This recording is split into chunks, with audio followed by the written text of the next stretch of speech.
video streaming this hour of the Friday News Roundup. You can watch us live by going to drshow.org and clicking on Watch Live. You can call us at 800-433-8850. Send an email to drshow@wamu.org. Follow us on Facebook or send us a tweet. And happy Friday to all of you. Good morning. Thanks, Diane. Good morning. Good to see you. Domenico Montanaro, what do we know about this data hacking and the compromising of information about current and former federal employees? We know that some 4 million past and current federal employees could be affected by this, and that's obviously a lot of people in the Washington, D.C. area and elsewhere in the country. And, you know, you're looking at names, social security numbers, birth dates that may have been reached, that the United States is saying that China is responsible for, and the Chinese say the U.S. is jumping to conclusions. What do you think, Cheryl? Well, I think we don't really know. We've seen various reports. In my newspaper, the New York Times, reported today that we don't know if it's state-sponsored. I saw the Washington Post reported sources saying that it is state-sponsored, and we don't know the intent. Is the intent to gain access to records of officials who are seeking top-secret clearance because the Office of Personnel Management, which is the agency whose records were hacked into, handles such clearances? Was it in an effort to hack into business information or U.S. commerce or our own government secrets? We just don't know. This is the second foreign intrusion, Jean Prideaux, in just a few months. What's the White House going to do about this? What can they do? Well, unfortunately, I don't think they can do all that much. They can try and improve cybersecurity, but that's something they've been trying to do for a while. It's very difficult without knowing precisely what the intent is behind these threats to figure out how to counter them. And we've seen in the past that there's a unit of the People's Liberation Army in China that's pretty much dedicated to hacking. And the US government's been quite open about pointing fingers at it in the past. But as the others have said already, we don't know in these cases whether it's an individual hacker who's trying to prove how smart he is by getting past a tough security system or something more organized than that.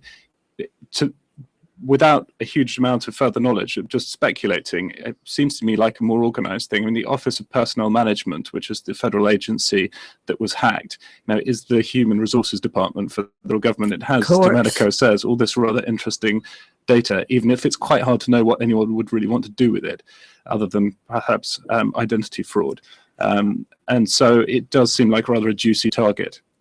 One thing the White House can do, and it seems to me is doing, is make, frankly, an aggressive case for the kind of data collection that the NSA is doing, which has been the subject of such huge debate here in Washington this week. And in my mind, Diane, it may not be a coincidence that the White House announced this breach, which it has known since April, on the same day that the New York Times also reported that the NSA is expanding its reach, expanding its surveillance to borders to try to track cyber signatures in an effort to stop this very kind of foreign hacking. So has that been happening without individual warrants? Well, you know, it's really interesting to see, first of all, the coincidence that the timing that this comes up. And, you know, when you think about also, you know, this is not something that's come up on the campaign trail as much as I think a lot of us maybe, you know, we know that this is something that the next president's going to have to deal with as something on day one. And we've been digging into that a little bit at NPR. And it's really something that a lot of these candidates are probably going to be forced to wind up having to talk about, because I really don't think that there is a great solution or answer to this. You've seen the White House reach out to millennials and try to create sort of a project where they can try to, you know, create a system to have a better firewall. But, you know, everyone's sort of just experimenting at this point. So the NSA's collection of data is not addressed in that USA Freedom Act, Cheryl. Well, not entirely addressed. So, you know, as we know, there was a huge split within the Republican Party over the USA Freedom Act, which recently passed just within the past week, reining in the government's ability to collect bulk phone data. But there are other means, as we've seen, for the NSA to collect data, to collect emails. Lawmakers on Capitol Hill say this USA Freedom Act is only the beginning. Mike Lee and Pat Leahy, Mike Lee, Republican from Utah, Pat Leahy, Democrat from Vermont, are talking about trying to change an old 1986 law that allows the government to read the contents of email that is over 6 years old. There's a whole nother provision of the FISA Act, the Foreign Intelligence Service Act, that allows the NSA to collect data, Provision 702, that some lawmakers say they want to go after. So I think we're going to see this tension, the tension that we've had since 9/11 between national security and civil liberties, tracking, presumed terrorists and protecting Americans' privacy as a big continuing issue. Cheryl K. Stolberg of the New York Times, Domenico Montanaro of NPR, John Prideaux at The Economist. Don't forget you can watch as well as listen to this hour of the Friday News Roundup. Go to drshow.org and click on Watch Live. John Prideaux, a really strong jobs report this morning. Yes, it did look strong, and that's very good news. The thing that's puzzling, economists always like to worry, of course, even when the news is good. And the thing that people are currently puzzling over is how it can be that the jobs report could be strong, and yet the economy ticked up.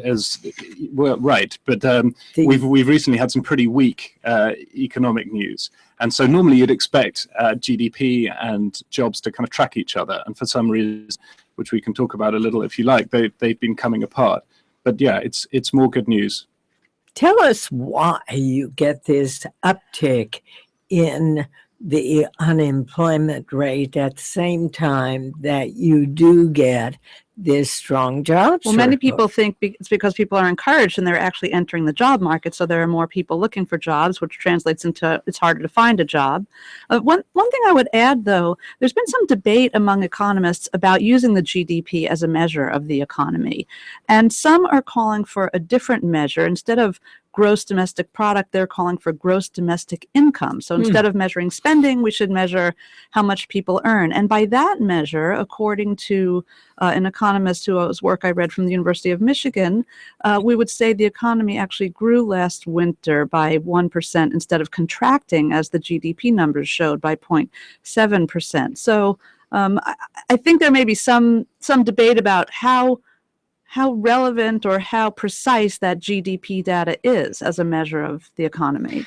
I think it speaks to when you talk about the unemployment rate going up to 5.5%, right, when it goes to, when you have 280,000 jobs gained, you would expect that number to go down. I think a lot of people wind up being confused by that. But a lot of that has to do with this sort of dark group of people that don't get registered in a lot of these numbers because they had stopped looking for work, and then now they feel more confident that the labor market's doing better, so then they start looking for work again.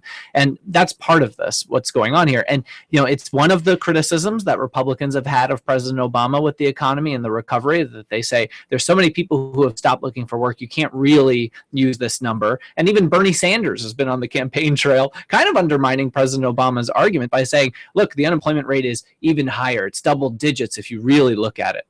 And it's double digits in certain segments of society that's true. Disadvantaged segments, Black men, traditionally much higher unemployment rate than the national average. John Prideaux, what about wages? Any progress there? Not yet. And again, that's part of this sort of strange thing that we're seeing with unemployment, the numbers looking better. But as the others have said, that's partly to do with people joining the labour market who weren't in the labour market previously and so weren't counted towards unemployment. The optimistic economists think that some kind of wage growth is around the corner, that unemployment has reached a level now, it's pretty low historically, that some wage takeoff must happen, but not everyone's confident about that. So could these latest numbers affect the Fed's desire to raise interest rates? I think not. I think there's still some way to go. There's still a lot of people who have dropped out of the labour market over the past kind of 10 or 15 years who might come back in. I think the number that the Fed will watch more, clearly inflation, which is the number they always care a great deal about, but also wages. I think once you start to see some movement on inflation and wages, then we'll see the Fed maybe changing course. John Prideaux, he's Washington correspondent at The Economist.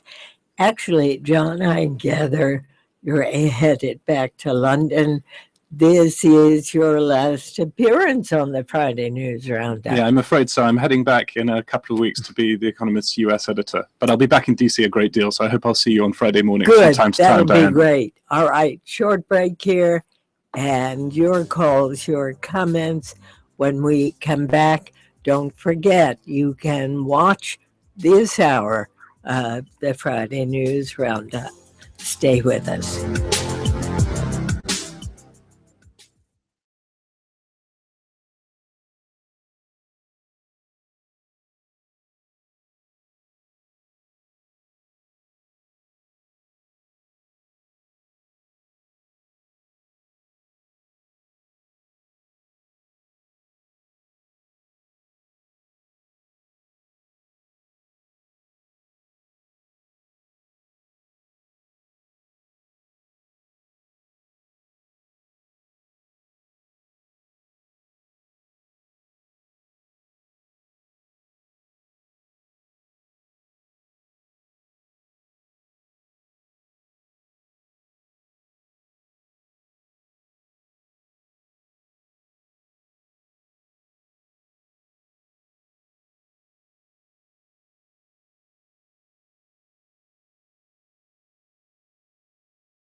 Welcome back to the domestic hour of our Friday News Roundup. This week with Cheryl Gay Stolberg at the New York Times, Domenico Montanaro of NPR, John Prideaux of The Economist. You can call us 800-433-8850. Jeb Bush has announced he's going to be making an announcement on June 15th. Don't understand this, announcing you're going to make an announcement.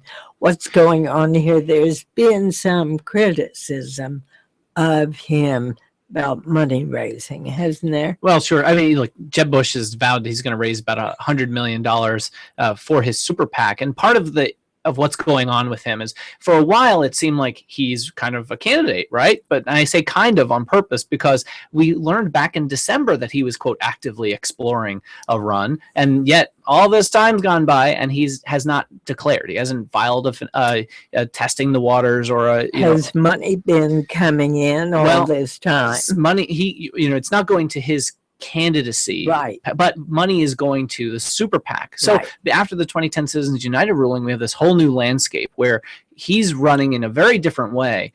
Within the law, he says, but there's a lot of latitude within the law because he's able to run and raise money for his super PAC. Once he officially declares that he's getting in the race, that wall goes up and he's no longer allowed to do that. You can't take the private planes that the super PAC could provide to you to fly you around. You're much more constrained. So yes, Jeb Bush has announced that he will announce that he's going to tell us something on June 15th in Miami. They wouldn't tell us what, but he tweeted it in both Spanish and in English. Is there any doubt? There's no, I mean, there's really no doubt. But part Okay. of this is a campaign strategy to get more attention. Okay. And what about Donald Trump? Well, first, just back to Jeb Bush, not only is there no doubt, he himself said last month, I'm a candidate for president in 2016. And then he said, if I run. So he, Freudian I mean, it was a little slip there, but he Yeah. himself actually announced. So Okay. Donald Trump, I guess, will come on the heels of Jeb Bush on the 16th. He'll be making an announcement. I think we can't count on two hands anymore, the Republican candidates. I think we're up to about 15 or so, and we're seeing, in fact, a real tussle because there are so many candidates and debates are coming Right. in August. And now the networks are having to decide who makes it into the debate. And First debate is when? I think it's August 6th I think so. Okay. in Cleveland. And the one point I want to make about Donald Trump and him trying to get in July 16th June 16th, which most of us thought the day would never happen, for one big reason, because if you get in, you have to submit a financial disclosure. And for most of us, we thought this isn't something Donald Trump really wants people poring over. You know, how much money did his father leave him versus how much money did he make? There was a big Forbes investigation a few years ago that showed maybe he didn't quite make as much money on top of what his father had given them. He says that's complete nonsense. But without filing a financial disclosure, there's nothing for any of us to be able to dig into and look at. Now, there's a couple theories on what he'll actually do, because he has 30 days from the time that he files to actually file a financial disclosure. One, how deep will that financial disclosure actually be? Two, the FEC, the Federal Election Commission, has no teeth, right? The enforcement of the Federal Election Commission is really poor. I mean, you could look at, there were organizations in 2004 fined in 2007, 2008 for wrong practices. That, what's the point then? Because it didn't matter for what they did for the election. So the other theory is that Donald Trump just says, forget it, and don't even file a financial disclosure. You get fined in 4 years, and it's the price of doing business. Wow. What do you think, John? I think the difficulty for the Republican Party, well, one obvious difficulty is how do you fit all these people on the stage, right? We published an article recently Big suggesting problem. they look for a double-decker stage. Yeah. But it's a real problem for the RNC. Another kind of odd thing is that you have two different sorts of candidates in the field. They're the kind of candidates who actually have a shot at something, and the candidates who are auditioning for something else. They're either like Donald Trump in the self-publicity business. There are some people who are kind of auditioning for spots as analysts on cable TV. There are some people who are essentially just using it to raise their profile and might quite like some other job. It's going to be really hard for the RNC to sort of weed these people out. But I mean, it's kind of exciting if you're a reporter, and it's great. There is a debate problem that they have actually for this first debate, because the Fox criteria that they've laid out is that they're going to limit it to 10 people who are polling in the top 5 in the aggregated polling average in the last 5 national polls before that first debate.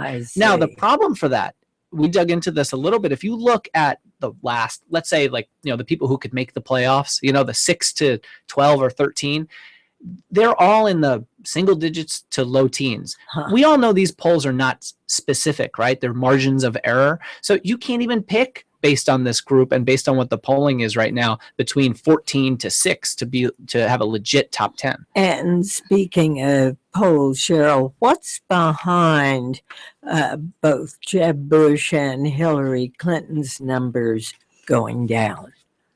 Well, perhaps it's the front runner syndrome. Certainly in Hillary Clinton's case, she's really been the target of a lot of just a steady drumbeat of bad publicity. It almost could be said that in this election cycle, Hillary Clinton's worst opponents are not the Republicans, it's the media. She's had a tough ride.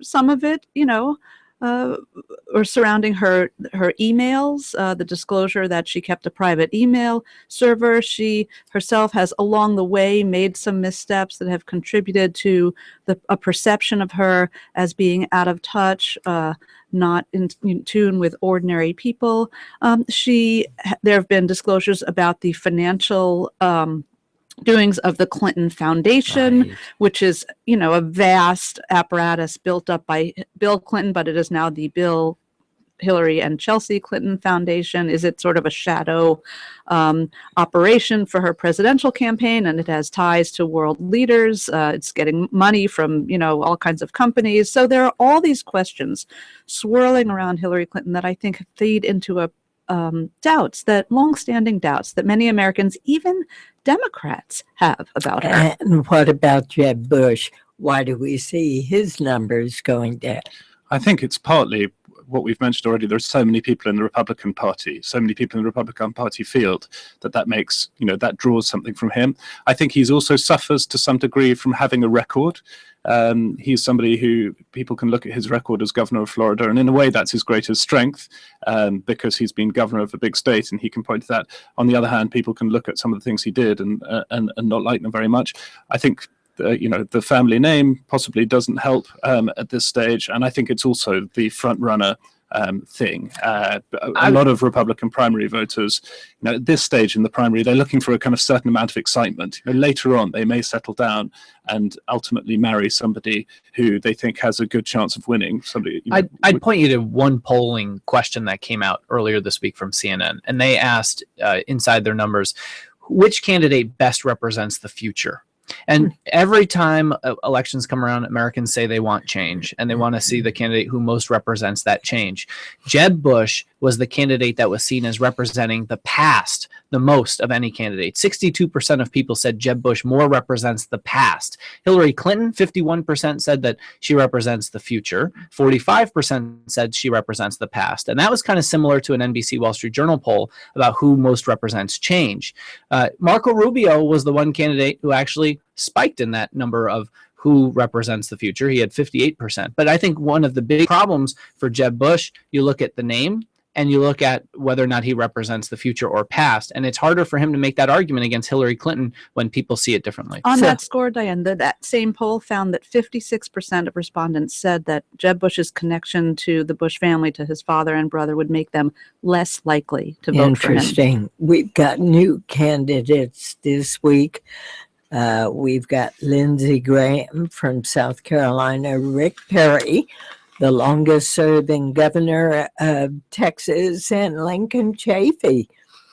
So how do we as voters sort of understand the difference between these candidates and what they're offering us? Well, as Cheryl mentioned, there are you have more than a dozen candidates who've gotten into the race. We are still pretty far out from when people are going to have to make decisions about voting. I think it's incumbent upon us as reporters to try to stay focused on the issues with some of these candidates and see what they're actually fighting for and what role they fit. Right. If you're looking for somebody who has a hawkish foreign policy, who wants to continue the John McCain message, Lindsey Graham might be your guy. If you're looking for somebody who can tout social values and a jobs record in Texas that outpaced other governors, maybe Rick Perry is the kind of person that you like.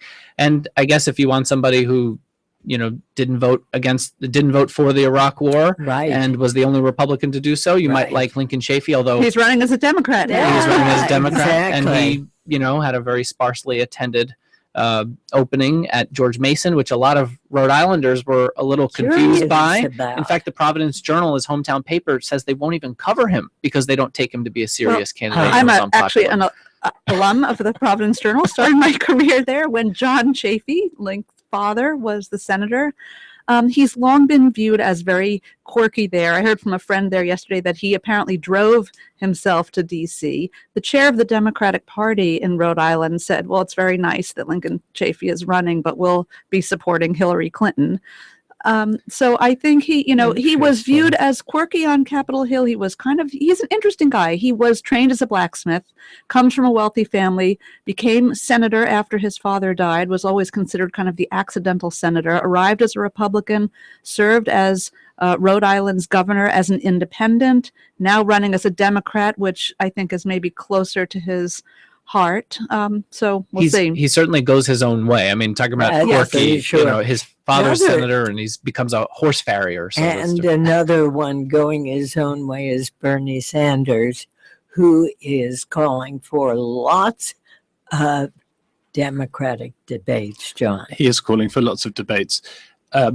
As with the RNC, the Democratic National Committee gets to decide how many debates there are. Essentially, it does that by saying, if you participate in any debates that we haven't sanctioned, you can't participate in our debate. So it tries to keep control over that.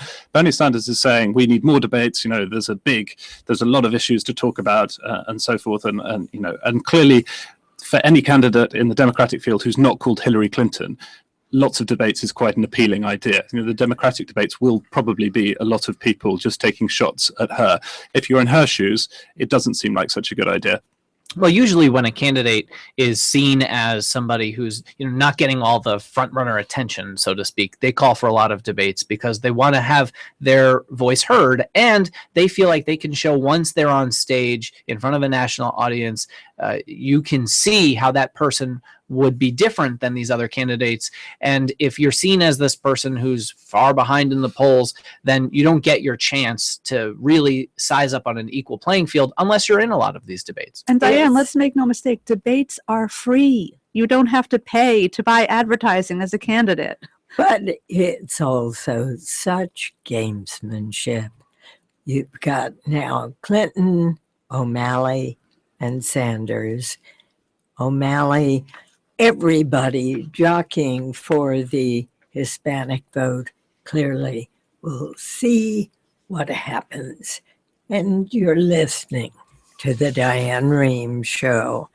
2 important rulings from the Supreme Court this week: social media and free speech. Yes, very important ruling. This case concerned a Pennsylvania man who posted very seemingly threatening messages about his wife on Facebook. He said he wanted to see her a Halloween costume that put her head on a stick. He talked about making a name for himself in a school shooting, etc., and was convicted for making these threatening statements. The Supreme Court, in a 7-2 ruling, overturned that conviction, said that the prosecutors had to show more than the idea that a reasonable person would feel threatened. They had to show the person's intent. And the decision was actually criticized by some commentators. My colleague Adam Liptak described it in the New York Times as cryptic. Some said that it didn't really draw a line explaining like when someone could be prosecuted for this kind of speech and when not. And I thought that vote was 8-1. You know what? I think it was 8-1. Yeah. It was 8-1, but the majority, thank you for correcting me, there was a majority opinion, and then I think there may have been a concurrence. So it was 7. But you're absolutely right. It was 8-1. Justice Thomas dissented. He said, our job is to decide questions, not create them. John. Yes, the man who was named as Anthony Douglas Alonis, his defense essentially was what he was doing was art, that he was sort of parodying or imitating rap lyrics. And actually, if you look at what he wrote, there's a kind of very poor attempt to make these kind of vile threats scan. So you can see how that may have held up. But as Cheryl says, a lot of people were looking to the court to lay down some kind of guidance as to what is acceptable and what is not acceptable to say on social media. A lot of people thought this, crossed the line by some distance, but the court really declined to lay down any kind of test. So it's kind of left people on both sides of the argument disappointed. Those people who thought that, threatening to slit the throat of an FBI agent online should be illegal, are disappointed by the ruling.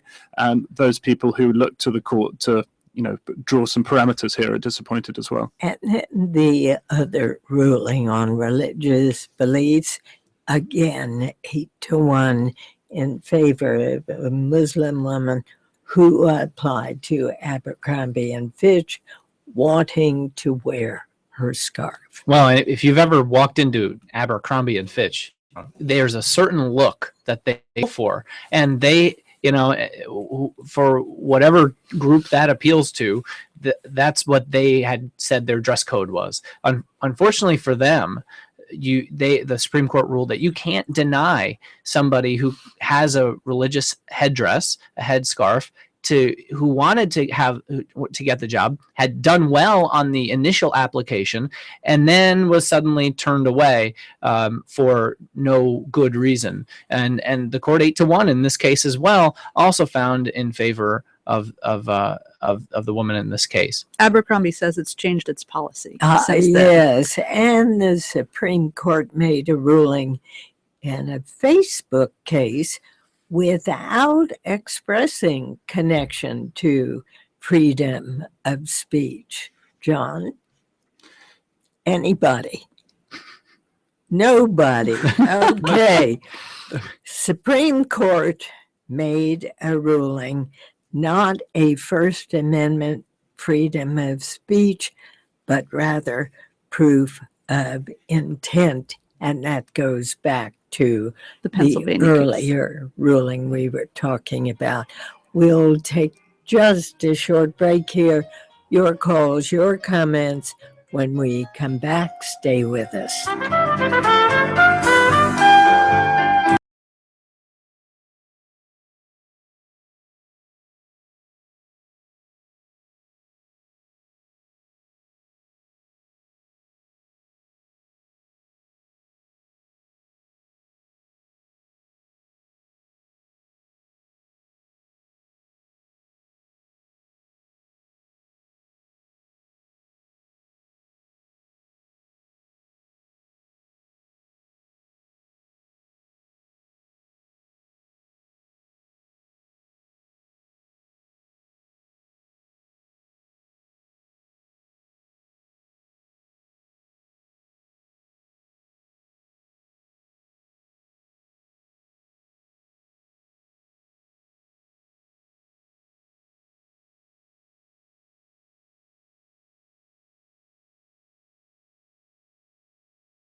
And welcome back. We're in the domestic hour of our Friday News Roundup. One of our producers, Lisa Dunn, pointed out that wages are actually growing somewhat. Average hourly earnings increased by 3 cents to $24.87, represents a 0.3% rise month over month, slightly higher than the 0.2% estimate. So there you have it. Let's open the phones, 800-433-8850 to Joanne in Port Orange, Florida. You're on the air. Yes, thank you for taking my call. Sure. Yeah, it was reported yesterday on the Joe Scarborough show that Bill Clinton was joined by billionaires and other corporate heads at a Forbes business meeting to discuss creating jobs and stimulate the economy. I'm just wondering where Bill Clinton and his corporate buddies were 6 years ago when Americans desperately needed jobs. The timing of this meeting seems suspiciously beneficial now that Hillary is running for president. All right. Thanks for your call. Well, look, I think income inequality and CEO pay versus regular wages, as you talked about when we came into This is one of the defining issues of the 2016 campaign, unquestionably. When you see CEO pay increasing exponentially as compared to regular or unskilled workers, there was a survey that people looked at to see what Americans thought CEOs should make in relation to CEO pay, and Americans thought that it should be something like 6.5 times, and it wound up in reality being 29.5 times. So that is an issue that is definitely going to keep coming up. All right, let's go to Ryan in Houston, Texas. You're on the air. Hi, can you hear me okay? Sure can. Hi, I was just wanting to get y'all's opinion on Bernie Sanders. Over the last 3 months, he's gone from less than 1% in the other section of the polls when compared to Hillary to 15 points and having his own category. And most of those polls still include Elizabeth Warren, even though she's openly declared numerous times that she's not running. What do you guys think of Bernie Sanders' chances as they've been improving? Well, one NPR correspondent on this program said the other day he has no chance. I don't believe we ought to be predicting. And in addition, stranger things have happened. Yeah, I think Bernie Sanders articulates a point of view in the Democratic Party that many Democrats would like to see expressed. In a way, it's the Elizabeth Warren point of view, the populist argument that the system is rigged against ordinary people, that the big banks are making all kinds of money while the middle class is suffering. This is a point of view that many, many Democrats embrace and want to see aired on the campaign trail. That said, Bernie Sanders does have some difficulties or challenges, really, I should say, in running. He's 73. Should he be elected, and he would be, I suppose, 74, 78 by the end of his first term. That is a bit on the older side. He says, knock wood, thank God my health is good. He looks around at these. He's vital, and he's attracting a lot of audiences of senior citizens. And he'll say, I look out at the audience and I think, my God, we've got to help the seniors. And then I realize, oh, I am a senior. John. He's also got some quite interesting policies. I mean, he's in favor of universal sort of single payer free healthcare, free college tuition, and so on. Which a lot of Americans favor. But I think not enough Americans. I mean, it is a very interesting policy platform. It would go down well in France. I can't see it going down very well in America. He'd be tough in a general election, too. Well, Bernie Sanders is having his moment right now. He is drawing record crowds in New Hampshire and Iowa for what are at least beating expectations for what his campaign thought would show up with. Iowa and more than what they thought would be there. There's a lot of energy. Anytime I'm on any show, our callers will talk about Bernie Sanders, and the depth of his of that passion is very real. And I think it goes back to what Cheryl was talking about in the issues that matter to a section of the Democratic Party and to a populist base in this country that does overlap with Tea Party and the left. And, and whether or not other candidates can channel that message, or if they misstep, is there an opening for somebody else? We'll see what happens. Bernie Sanders he certainly has some challenges as well. To Katrina in Little Rock, Arkansas, you're on the air. Yes, thank you for taking my call. I have two comment questions, if I can. Sure. The first is on the hacking scandal. Now, I work in a customer service company. I actually worked in two within the last 7 years. One was a mortgage company, one's an insurance company. And when people, we have to email something to them, they and they work for the government, they give us their .gov or .mil email. And when you give your email out, even as a private individual, you're exposing yourself to a lot of danger. You get all the scam and the junk. Sure. So they have to, the first thing I would do if I was the government would say, you cannot use your government email for private means. Okay, and your second point. And the second thing is, with the multiple candidates, nobody's really focusing on a lot of these candidates are not wanting to be president. They are basically trying to line their pockets with money. Well, that is something you pointed out, John. Yes, that's right. I mean, part of politics nowadays, perhaps it's always been the case, is entertainment. And there are some people who are definitely in the entertainment business within the Republican field, and there are some people who are in the kind of more serious end of the field. And trying to sort between those two is quite a big problem, as Domenico's already said, because of the way the polls work. All right, to San Antonio, Texas. Franklin, you're on the air. Hi, Diane. I'm a first-time caller, long-time listener. Good to have you with us, sir.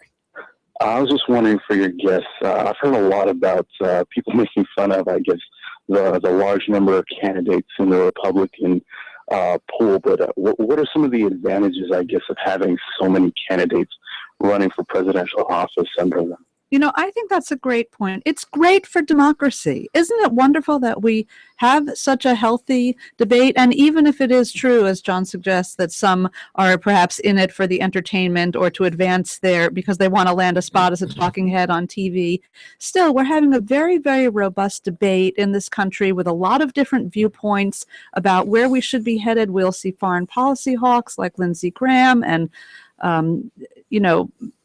libertarians like Rand Paul, all, a Hispanic candidate, Marco Rubio, all manner of candidates vying for this. And I think that's a good thing. We have a tweet asking us, what happens to the donations raised by candidates when they fail to win? Domenico. Well, sometimes they move that to another committee. Sometimes they move it to a leadership PAC. Sometimes they'll help dole out some of that money to other candidates. Sometimes there have been some scandals where they've people who've lost, where they have maybe set up a foundation in their own name and wind up taking that money back. So what are the rules? Are there no rules in place? There are rules, of course, but Yeah. There are a lot of creative calculations Ways. that a lot of people Yeah. have made, but you do get in trouble when you get close to those rules. But like I said earlier, the FEC has had a very difficult time of enforcing this by design. All right, let's go to Anita in Chesapeake, Virginia. You're on the air. Yes, Diane, thanks for taking the call. Sure. With so many Republicans running, and I am a Republican, it just boggles me as to, can they decide what they stand for? And if I had one question to ask anyone, it would be to Hillary Clinton. How does it feel to be the most powerful woman in the world? Some people would argue that that's exactly what she is right now. Some people would argue that is what she is right now, and that is clearly what she wants to become if she should be elected president as leader of the free world. I guess really only she can answer that question. As for the Republican field being boggling, I have some sympathy with that, given that part of my day job is to try and cover it. But I really think it's a good thing for the party. Whoever comes out as the party's nominee after this kind of titanic struggle, I think will be a lot stronger. I also think that you will hear quite a lot of kind of different viewpoints aired. I mean, clearly there's a lot that all the candidates essentially agree on, but take somebody like Lindsey Graham, who's just got into the race. There are actually quite a lot of foreign policy hawks in the race, so he's not so distinctive on that. Where he is really distinctive is on immigration, where he said time and time again that America needs to get regular status for the 11 million odd people living here without legal immigration status. And he's also said that some kind of guest worker scheme isn't enough. He described that as consigning people to being the hired help forever after, and said that's not an American sort of way to do things. Right. So there's actually there are going to be some really interesting policy fights in the debate. To Miami, Florida. Doran, you're on the air. Yes, good morning. I just have an observation. I think that you should be allowed to work anywhere based on your merit, but I don't think that you should have to wear all kinds of things on your head.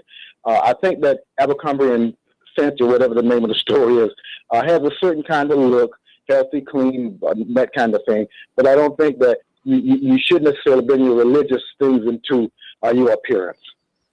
Well, the court disagrees. I mean, the court Clearly. said by an 8-1 majority that if it's deemed as a religious item, that you're allowed to wear it. And not only disagreed, but Justice Scalia said this is an easy one. There didn't seem to be much debate over it, at least among the 8. Cheryl, tell us about this shooting of a Boston terrorist suspect. What happened? What do we know about this person? So what we know is this is a young man named Usama Rahim. He's a 26-year-old security guard in Boston who brandished a knife and was shot by police. Come to find out that authorities believe that he was a radical extremist who wanted to behead a conservative blogger who was sponsoring a cartoon contest lampooning the Prophet Muhammad. Then he apparently decided, according to authorities, that this was not a good plan and he was going to go after police. Police overheard him on his cell phone making a threat, talking about beheading Massachusetts police officers, and in a quiet neighborhood, Roslindale, they say branched a knife and police shot him. But and there is a video. Yeah, and that video is obviously something that police have been able to use to be able to make their case as well. But the fact is, though, this is the kind of thing, when we were talking about the USA Freedom Act earlier, when you look at the idea of lone wolves or whether or not they're allowed to track people or have to, when they dump cell phones, have to get a new warrant, which the old bill would have done for in the Senate, in the House bill restored. This is part of the case that the administration makes as to why you need those kinds of protections. And this is also raising deep concerns about the influence of ISIS in using the internet in recruiting inside the U.S. This kind of lone wolf scenario that Domenico talked about is really what keeps intelligence officials up at night. They worry that young people are being recruited over the internet and that these kinds of things are going to keep happening. And you're listening to the Diane Rehm Show. Domenico, talk about the legacy of Beau Biden. What a sadness that this 46-year-old man, a father, a husband, and the son of the vice president died of brain cancer.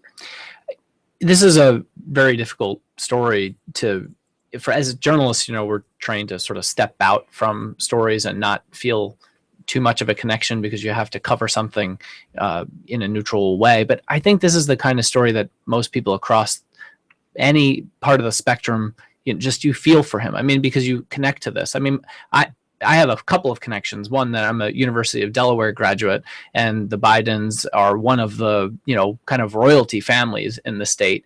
And I think when you see what Beau Biden could have been, and as a father of 2 small kids, and you think about what Joe Biden has been through, given that Beau had survived the car accident that killed Vice President Biden's wife and younger daughter, and how he made that decision to stay at his son's bedside and was sworn in at his son's bedside and raises him.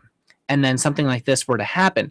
I mean, your heart just goes out to the Biden family, and you look at Joe Biden and you think this is a guy who, for whatever you make of his politics, his family-centered idea of a life balance and the reason that he took Amtrak home every day, I think it's something a lot of us, especially in Washington, really need to look at as a model. There was something that Joe Biden said that was very beautiful in a commencement speech at Yale recently, where he talked about the death of his wife and his baby daughter so many years ago when he was about to take over or become a senator, and how he went home every day. And he said, the truth is, I needed my kids more than they needed me. I thought that was and I think beautiful. Not only could every parent relate to that, but here in Washington, frankly, as Domenico said, whatever you think of Joe Biden's policies, Joe Biden is someone who is very well liked here in Washington. He's personable. People on both sides of the aisle like him, and that is one reason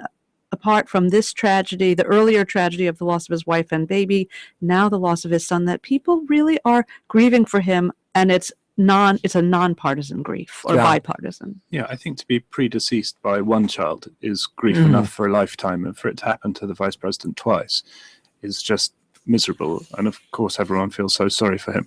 I think also, in a way, we live in a culture where sort of public outpourings of grief and sort of public mourning are the norm. I think the way Joe Biden has sort of dealt with this thus far in a rather kind of private way has been extremely dignified, and he's a rather kind of stoical figure, and all the more admirable for that. I think we should point out that Beau Biden himself was certainly a rising political star. He had served as Delaware's Attorney General for 8 years, with the expectations that he might run for governor. Our sympathies, our condolences to the Biden family. John Perdeau, good luck to you. Thanks, Diane. Cheryl Gay Stolberg, Domenico Montanaro, thank you all, and thanks for listening. I'm Diane Rehm. The Diane Rehm Show is produced by Sandra Pinkert, Denise Couture.